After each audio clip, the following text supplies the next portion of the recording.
Kash is currently the CISO for the University Health Network, Canada's largest research hospital, embracing 5 Toronto area hospitals, healthcare, and research facilities. In his career, Kash has overseen the implementation of successful enterprise-wide security awareness, vulnerability management, and incident response programs. In addition, he has developed and managed long-term roadmaps to help organizational cyber maturity levels. Kash holds many industry certifications such as CISP, CISM, CRISC, and even holds an MBA from the University of Fredericton in New Brunswick. Welcome, Kash, and thank you very much for taking the time to meet with us. Thank you, David. Happy to be here. So, Kash, you're relatively new at UHN. As an experienced CISO in a new engagement, what initial goals did you set for yourself last summer when you started? So that's a good question, David. As you started any new job or role, first thing I do is sort of set your first 90 days, 100 days track. And what I did for myself in this situation was, it's usually the same procedure with any role, is I try to understand the lay of the land. So speaking with the various people, understanding the business, who the players are, how the organization is structured, really helps you in understanding, before you actually get into cyber risk and that sort of thing. You need to understand how many hospitals you have in the hospital case, how many hospitals you have, what are the structure, what are the different areas, and then who actually takes care of what types of applications, like the larger applications, the impactful applications, who is in charge of them. And then the other thing is to understand where the pain points lie. So by meeting people, leaders across the organization, you understand, here's some of the risk here, here's other things that have happened in the past. You get that whole history. Once you understand that history, then you also can, I also reviewed various assessments that had already been done in the past regarding cybersecurity. So you have an understanding of where you need to start focusing. So long story short, the first thing you do is observe before you actually take any action. So I think that's what I did at the beginning. I observed for the first, I'd say, 3 or 4 months before I didn't purchase anything, I didn't buy anything, I didn't entertain any vendors or anything like that, including ISA or anything like that. It was before, what do I need before I actually go out and actually make any investments or purchases? And then from there, it was, so now I see where the issues lie. Now I would put together a plan as to see, where I could take this and where the improvement should be. And then you start making your strategic investments. You need to get people, you need resources. That's all secondary, but you have to set your targets first, and that's what I did. Right. Okay. No, it makes sense. Now you talked about getting to know the player. Kevin Smith has been CEO at UHN for less than 2.5 years at this point, and Sarah Muddett was appointed CIO just this past January. What are some of the key points in maintaining a great working relationship between Dr. Smith and Muddett and yourself as a comparatively new executive team involved in cybersecurity? Yeah, both of those individuals are, like you mentioned, they are relatively new, as am I. And I think one of the things that actually clinched moving over from Ryerson, where I was previously, was the fact that cybersecurity really was on their radar. They really truly wanted to improve the cybersecurity posture of the hospital network. And to that end, in the interview process for me to come on board, actually, Kevin himself was involved in the interview process. So, that sort of told me that, hey, these guys are serious. Like, when a CEO who's running all these hospitals, has all these other kinds of things going on, can spend an hour one-on-one with you to interview you, that means that they are invested in security. And I think from that point, that actually clinched it for me. It wasn't that the role or anything like that. It was like the fact that, I have the CEOs taking the time, and from that point on, it makes it very easy. Once you have executive sponsorship and buy-in, then really cybersecurity becomes a lot easier. Like it's the biggest thing is getting their attention and involvement. So that's Kevin Smith's side. I think when Sarah came on, as you're probably aware, Sarah is sort of a joint CIO. She's not only the CIO of UHN, but she's also the CIO of Sick Kids Hospital. And there she already had a CISO, and he still has a CISO over there. And so it's been a great relationship with her and working with her CISO on the sick kid side to sort of compare notes, see where we're at since we are both, healthcare providers. So that's really, we've got some good common ground there. And then Sarah is the relationship with her is that I've been able to show that we do have plans, that everything is we're taking risk-based approach. And so I think that she has enough confidence that she doesn't really need to micromanage at all, and really, she defers to the leadership team, myself, and the team that I have, as well as her CISO on the sick kid side. That you have a pretty good handle on cybersecurity. So, really, she says that you guys are the experts, and you would just let me know what you need from me in order to make things happen. So I think that's the relationship with both Sarah and with Kevin Smith. Okay, great, thank you. What kind of challenges do you have at the board level? I mean, you talked about a great relationship with the CIO and the CEO. Is cybersecurity viewed as a cost center by the board of trustees, and how do you prioritize and defend your IT cybersecurity expenditure? This is a very good question. So this is a question that a lot of CISOs are struggling with is, do they have the board's buy-in? And in this case, we definitely do, in the fact that, there has been, as you're aware, I think there's a few questions later about this as well, that there has been a huge increase in cyber incidents at healthcare organizations worldwide, and in Canada as well. So because of that, there is a lot of board attention focused onto cybersecurity. And it's not just sort of lip service. They've also allocated dollars as well. So there was, as I joined, I think in 2019, at the beginning of 2019, there was a certain amount of money that was actually funded for a 5-year cyber program. And really the focus there was to move from a maturity level where we're currently at to a higher target within 5 years. And part of that whole maturity plan was to bring in someone who can run this plan, and then that's how I was. And so I was actually part of this plan to begin with. I think there was an initial audit that was done or assessment that was done by a third party, and identified that in order to move this along, you need someone like a CISO position to run this on a day-to-day basis. I see, and that actually confirmed the question I had. So you really are the first CISO at UHN. Is that correct? That's correct. Yeah, that is correct. And so, and in fact, this is one thing that we found, when I spoke with my board and my executive team as well. This is one of the issues that we're having at most of the Ontario hospitals, is that there's over almost 300 hospitals in Ontario. If you look at the OHA, the Ontario Hospital Association. And really, if you analyze them, there's only maybe 4 or 5 or 6 that actually have a titled CISO role.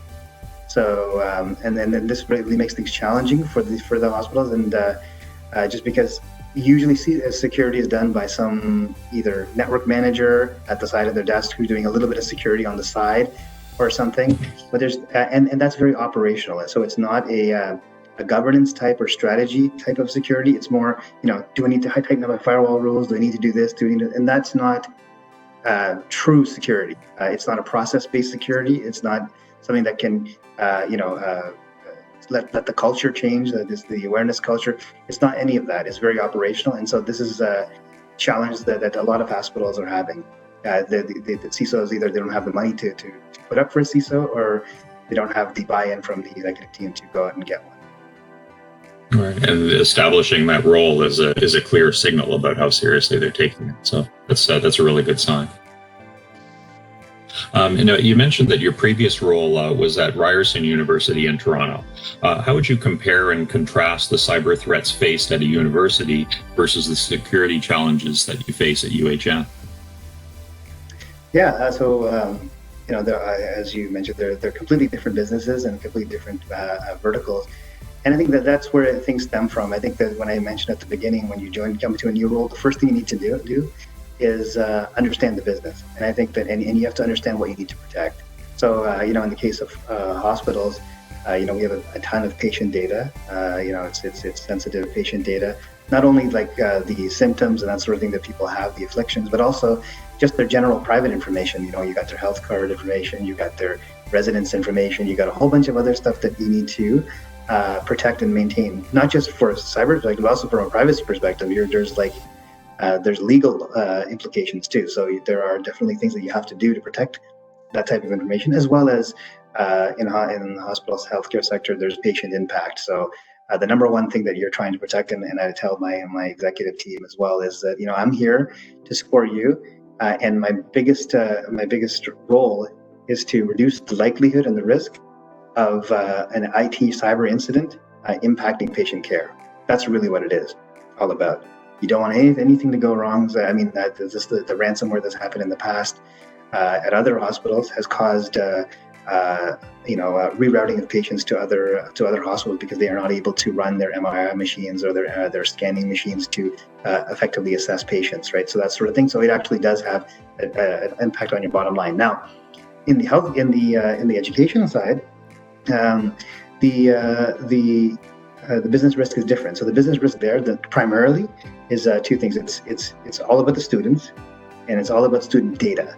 So any university or higher education institution will tell you that their crown jewels are their student information system. So that's where all the student records are held, all the grades are put into, all of the other, in Ontario as well, the external connections to your OSAP system, the Ontario OSAP system for people's funding of their programs, that sort of thing, all comes through that. So that's kind of where the protection is really required. And then sort of your course information and that sort of thing. And so again, the business impact there could be that people can't get into their courses that they need to, or people are able to change their marks or whatever it is. So there's different things. So it comes really down to understanding the business risks, and I think that's the first thing any CISO should do. Right. No, definitely makes sense. One thing that's similar, I guess, between schools and or similar among schools and hospitals, is that there are environments where people can freely come and go on the premises. What special challenges does that create from a physical and network perspective? So these are most of these hospitals themselves, of course, they're 24/7. So pre-COVID, there was a lot of people coming in and out of the hospital at any given time. Support people, support personnel, personal support workers, etc. And the university at Horizon, it's downtown, so you got a lot of people coming in back and forth into the buildings and that sort of thing. And so. And the thing that that's common to both of them is, as you mentioned, public Wi-Fi across the whole both of those organizations, the facilities, is required. When you're there, you need to be. There's a lot of the public people there, and so you need to have publicly accessible Wi-Fi, either for their student population or everything. And both of those, have in the order. I think at the universities, there's thousands and thousands of people, much larger than your corporate network, because there's so many people on these Wi-Fi networks. So you need to have high availability on both of those in both situations. In the hospital sector, another factor that we have issues with is the physical movement of some of the equipment as well. The hospitals are very large. We've had issues before where we literally couldn't find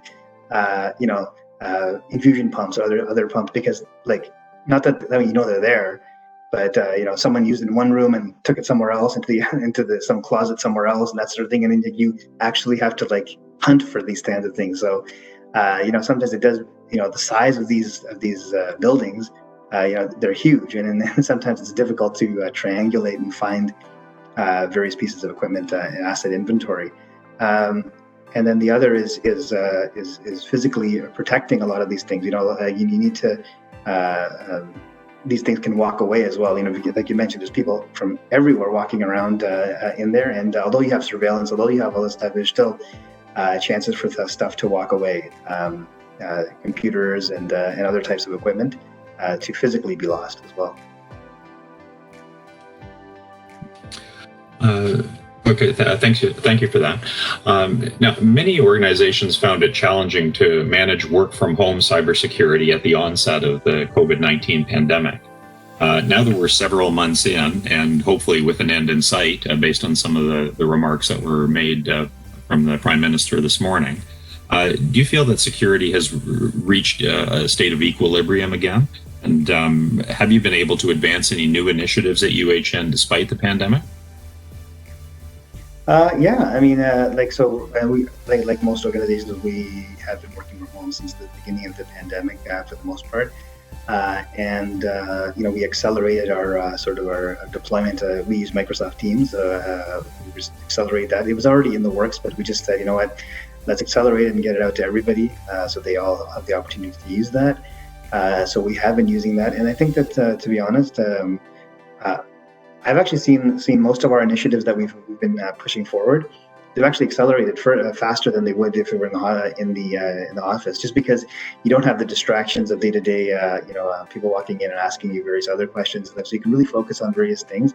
It's easier to get together for these online meetings, and we've had several key initiatives actually complete during the summer.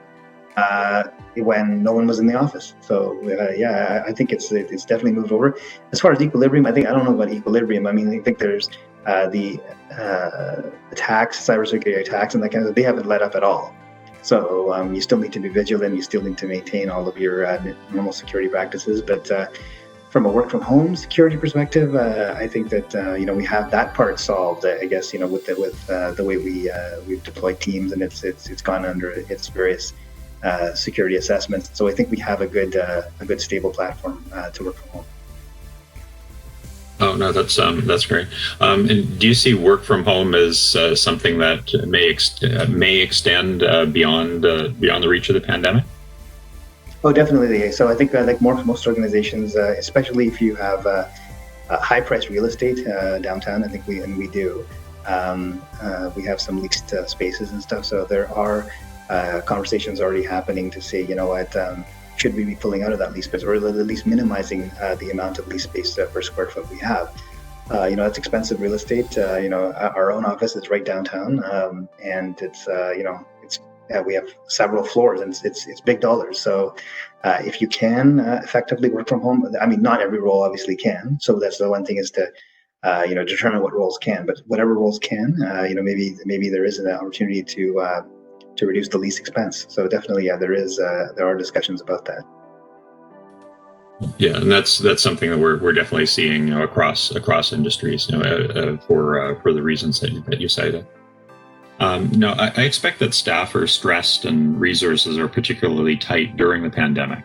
How are you maintaining employee security awareness and engagement in these times? Yeah, so Cybersecurity Awareness Month just ended. Of course, it was in October, and so we had a really good campaign and a very fun campaign to maintain Cybersecurity Awareness Month. So I have a communications person who is helping me, and we were able to launch several contests. So there was we did some phishing exercises. We launched a few quizzes, and to test yourself, test your cyber knowledge. And people were, and I was surprised that there was a huge turnout. People were very engaged with these contests. There were prizes given out as well, and I think that without the sort of human interaction that people are craving, they want something to look forward to. So people definitely, we saw a huge increase in the participation rates in our cyber awareness phishing exercises, and even for the winners who won, like every one of them responded back to me and said, this really made my day, or best news I've had all week, and that sort of thing. And it's such a small little nominal amount that you win, but people are just so excited about anything good coming of it. So I think that and this is it's a huge positive point for us, and that's something actually the board really loves. Like they love these kinds of stories. I mean, if you ever go to the board, they love narratives like this. Yes, the fancy slides and that kind of stuff are great, but when they hear the human response and that sort of thing, that's actually what they are more interested in than your cool infographics on your PowerPoint slides. And I love that story, because that's instead of treating cybersecurity awareness as an obligation and a drudgery, you've turned it into a positive story and really put a good spin on it. So that's an excellent approach.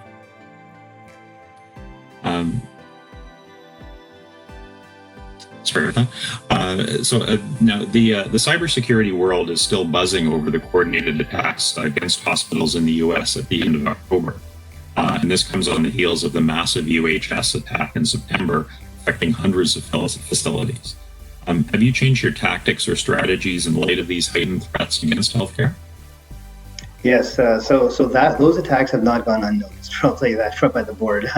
So board members actually have read those same reports that you have read, and they've asked about it. So actually, it's a good time. This month, actually later this month, I'm going to my board to discuss exactly that.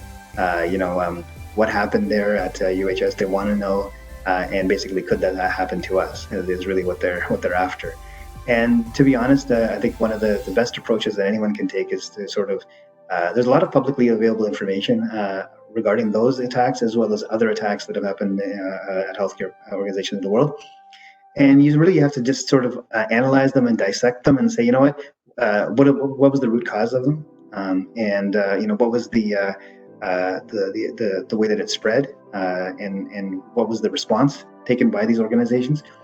So then you can sort of look at yourself and say, hey, are we susceptible to that? What are we doing about the way that phishing comes in? What are we doing about the way that that things spread laterally? What are we doing about our incident response? So those kinds of things, it sort of takes you back to say, you know what, this is what happened there, and this is how things went sideways. This is what we need to do to maybe not avoid it completely, but at least reduce the impact to patient care should this happen to us. So there's a whole bunch of preventative things that you can do, yes, but I mean, in the event that it were to get through and were to spread, what would you be prepared to do that too? You need to have both. It can't just be, well, we're going to prevent everything and that's going to get that. That's sort of foolish to think like that. I think that there are going to be situations where it gets through. Now you need to know what would you do about it to mitigate it, and so it doesn't become a huge incident where like I think at Michael Guerin or some other hospitals as well. They had last year, they were out for like 4 to 5 days, which is like that kind of stuff is too impactful, I think, to let go. No, definitely. Hospitals have an extensive array of third-party suppliers, cloud integrations, and as-a-service partnerships. How do you manage all those relationships from a governance and cybersecurity perspective? Yeah, you're absolutely right. These days with medical devices and clinical devices, they are very highly tuned equipment, and they need special support agreements. So we have a number of third-party support contracts with these medical suppliers, and they come in on a regular basis nowadays remotely to administer and maintain these types of systems. And so what we're doing now is we have set up a questionnaire. So it's more of a TR, threat and risk assessment questionnaire, that is mandatory for them to fill out before we actually start any thinking about purchasing and procuring these types of devices. So we have a medical engineering team, what we call biomedical engineering. They actually are the ones who usually test and procure these types of devices. And so we've embedded ourselves in there to run this threat and risk assessment before any procurement happens. And then even when the procurement starts happening, we work with closely with our legal teams as well to develop some contract language as well to allow us to do things like ensure that various patches are applied and that some of the devices are tested, well tested before, and then new software is sent to us whenever it's available, that sorts of thing. So there is a lot of contractual language as well that we've also had. So it's both threat and risk assessment questionnaires as well as legal. And then we also, the last thing is what we're trying to do is ensure that least privilege is enforced, meaning that these people come in, they are coming in such a way with that they can only get access to their various systems that they need to administer, but not other systems. So I think we're doing sort of all three of those things to reduce the risk. Right. And those sound like great strategies from a governance perspective. Now, and you mentioned IoT devices. What strategy do you use to manage and monitor the growing number of devices that you have at the facilities? Yeah, so this is a huge space right now in the healthcare sector, and I mean IoT in general is going crazy everywhere. But this is, I guess, IOMT. That's in the healthcare sector, medical devices. So. Yeah, we have deployed a couple of different solutions from various vendors out there that are healthcare specific, and so they know about medical devices. And so what they do is they just sit there and they can sort of assess and look through the network to actively classify and identify these medical devices. And so it's not just maybe a Windows 7 machine, but it's a Windows 7 machine, but it's actually running a patient monitoring software. So it's actually a patient monitor. So he knows how to sort of differentiate between just a regular computer and a medical device. And so we've done that over the last few months, and now we've got a fairly accurate inventory of these types of machines, whether they be scanners or blood analyzers or whatever they are. Usually they are based on a computer operating system, but they are definitely fully dedicated devices. So once you have that information, then you can say, okay, well, now I need to protect these, and then you can take all the other actions. First step is always getting your inventory accurate. Oh, no, definitely. So thank you for that. Now, so looking ahead, as a cybersecurity leader in the Canadian healthcare industry, can you share your thoughts on, say, the top 2 or 3 considerations for 2021 for healthcare CIOs and CISOs? No. So I think that the big thing for me and for most organizations, I think, is just like you mentioned. So one is the getting a handle on your IOMT devices, understanding where they are. Most of them are not you're unable to patch them to the highest levels, or they're running legacy operating systems. So you have to know where they are, and then come up with a strategy to segregate them or isolate them so that they're much safer, because those are the ones that, if they are impacted or taken offline, they can have the biggest impact to patient care. So those are the ones that you need to protect first. So that's one. The other is, I would say, focusing hard on detection and response. So I think that you have to have eyes on your network and your whole system at all times, and I think that that's very, very key. Most of these, you've got logging here and logging there on different systems, disparate systems. You need a centralized logging system that can alert whatever operation center you have, whether it's an in-house or outsourced SOC, to take action. And then the third, I'd say, is once you have all of that detection, you need to have strong incident response procedures and plans and frameworks, because and everyone needs to know what their role is. Because I think in the time of an incident, it can't be that sort of a panic where everyone's kind of call each other and that sort of thing. You need to know exactly what needs to be done to mitigate the risk. I think those are the things for next upcoming year. Yes, that planning and testing approach is really important. Have you been able to conduct the incident response tests, even though people are working remotely and there are various coordination challenges due to the pandemic? Yeah, so we've got we're due for another sort of overall tabletop exercise. I think we did one a couple of years ago, but that was, like you said, before Sarah had joined and a few other key people had joined. So I think we are due to conduct another one of those, where it's not your run-of-the-mill security incident. So it's not 1 or 2 devices impacted. It's a bigger thing. So you have to, the scenario has to be, it's a huge impact. Everyone needs to know about it. Your legal team, your communications team, your CIO, everyone needs to be on the same page. And a coordinated response, so everyone knows what they would be doing. We do already have playbooks for these kinds of things, so like a response algorithm for these bigger ones. And for the run-of-the-mill stuff, your little phishing things that come in here and there, those we have fairly detailed and simple playbooks for our operations team to take care of. And then I think next year what we're looking to do is the stuff that happens all the time. We're looking to automate the response, so it's no human intervention is required at all. That makes it really, really easy. No, for sure. Thanks for that. One final question, if I could. Let's look a decade off into the future.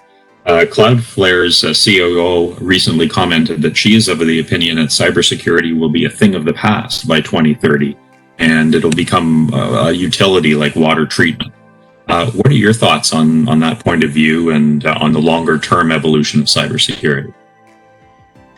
I mean, yeah, it's an interesting thought. I think that this new sort of secure access, secure edge that they're calling it, SASE, I guess Gartner has coined the term.